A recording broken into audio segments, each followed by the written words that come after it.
कभी आपने किसी ऐसी जगह के बारे में सुना है जहां कंपास घूमना बंद कर देता है, जहां घड़ी का वक्त रुक जाता है, जहां वैज्ञानिकों के सारे यंत्र बेकार पड़ जाते हैं और जहां हर धर्म, हर युग, हर इंसान की आस्था एक ही बिंदु पर आकर ठहर जाती है?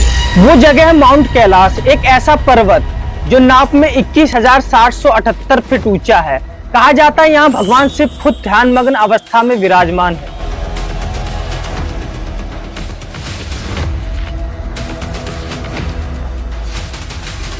और वैज्ञानिक मानते हैं कि यह धरती का सबसे बड़ा एनर्जी पॉइंट है। कई लोग इसे धरती का केंद्र कहते हैं, तो कुछ इसे विज्ञान की असफलता का प्रतीक मानते हैं। लेकिन असली सवाल यह है, क्या माउंट कैलाश सच में भगवान शिव जी का घर है, या इसके पीछे कोई ऐसी वैज्ञानिक सच्चाई छिपी है जो आज तक किसी को पता नहीं है?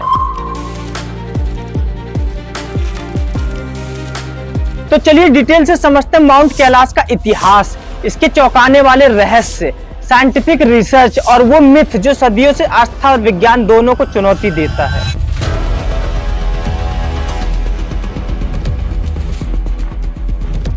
दोस्तों, माउंट कैलाश जिसे धरती का सबसे रहस्यमयी पर्वत कहा जाता है, ये तिब्बत के पश्चिम हिस्से में स्थित है और इसकी ऊंचाई लगभग 6,638 मीटर यानी करीब 21,778 फीट है।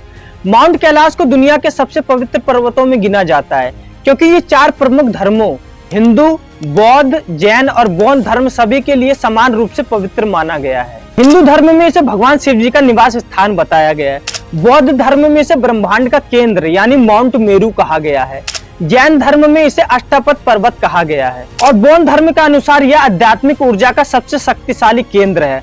दोस्तों, पुराणों के अनुसार भगवान शिव और माता पार्वती यही निवास करते हैं। कहा जाता है कि जो भी व्यक्ति सच्चे मन से कैलाश पर्वत का ध्यान करता है उसे अद्भुत ऊर्जा का अनुभव होता है। इसके पास ही स्थित मानसरोवर झील का भी बहुत महत्व है। ऐसा माना जाता है कि जो व्यक्ति इस झील का जल पी लेता है या इसमें स्नान करता है तो उसके सारे पाप धुल जाते हैं। अब दोस्तों, अगर हम साइंस के नजरिए से देखें तो माउंट कैलाश के आसपास कई ऐसी घटनाएं होती हैं जिनका आज तक कोई स्पष्ट कारण नहीं मिल पाया है। सबसे पहले, कोई भी पर्वत चढ़ने वाला आज तक इस पर्वत की चोटी तक नहीं पहुंच पाया है।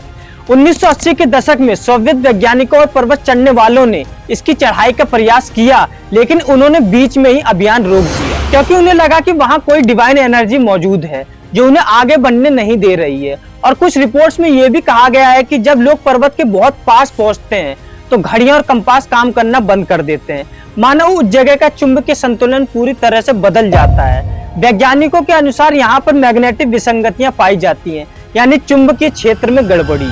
दोस्तों, एक और आश्चर्यजनक बात यह है कि कैलाश पर्वत का आकार चारों दिशाओं में बिल्कुल समकोण यानी 90 डिग्री बनता है, जो प्राकृतिक रूप से संभव नहीं माना जाता है। और कुछ वैज्ञानिकों का तो यह भी कहना है कि माउंट कैलाश असल में प्राचीन मानव निर्मित पिरामिड हो सकता है, जिसके चारों ओर कई छोटे पिरामिड जैसी संरचनाएं हैं। यहाँ तक कि कुछ यात्रियों ने दावा किया है कि जब वो लंबे समय तक यहाँ पर रहे तो उन्हें महसूस हुआ मानो उनकी उम्र तेजी से बढ़ रही हो, जैसे समय वहां अलग गति से चलता हो। हालांकि इसका कोई ठोस साइंटिफिक प्रूफ अभी तक नहीं मिला है। और कई यात्रियों और स्थानीय लोगों का कहना है कि रात में कैलाश पर्वत के ऊपर रहस्यमयी रोशनी और गोलाकार ऊर्जा के गोले दिखाई देते हैं। कुछ लोगों ने इसे आध्यात्मिक ऊर्जा बताया है तो कुछ ने प्राकृतिक प्लाज्मा डिस्चार्ज कहा है। सैटेलाइट तस्वीरों में भी इस पर्वत के चारों ओर एक सिमेट्रिकल पैटर्न दिखाई देता है जो इसे और भी रहस्यमयी बनाता है। कई प्राचीन ग्रंथों में इसे धरती का केंद्र एक्सिस मंडी बताया गया है, यानी वह बिंदु जहां पूरी पृथ्वी की ऊर्जा संतुलित रहती है। यही कारण है कि इस पर्वत के आसपास 4 पवित्र नदियां सिंधु, ब्रह्मपुत्र, सतलुज और कर्णाली का संगम होता है जो चारों दिशाओं में बहती है। दोस्तों, अब तक कोई भी इंसान इस पर्वत की चोटी तक नहीं चढ़ पाया है। 1950 में चीन सरकार ने इस पर्वत पर चढ़ाई को पूरी तरह से बैन कर दिया है ताकि इसकी पवित्रता बनी रहे। बहुत से लोग मानते हैं कि यह पर्वत पूजा के लिए है, जीतने के लिए नहीं। कुछ आध्यात्मिक रिसर्चरों के अनुसार माउंट कैलाश एक एनर्जी वोर्टेक्स है जहां की ऊर्जा इंसान के शरीर और मन को प्रभावित करती है। योगियों और साधकों का कहना है कि यहाँ ध्यान करने से मन को गहरी शांति और आध्यात्मिक शक्ति मिलती है। अगर आज का ये वीडियो आपको पसंद आया हो तो वीडियो को लाइक, शेयर और चैनल को सब्सक्राइब करना ना भूलें।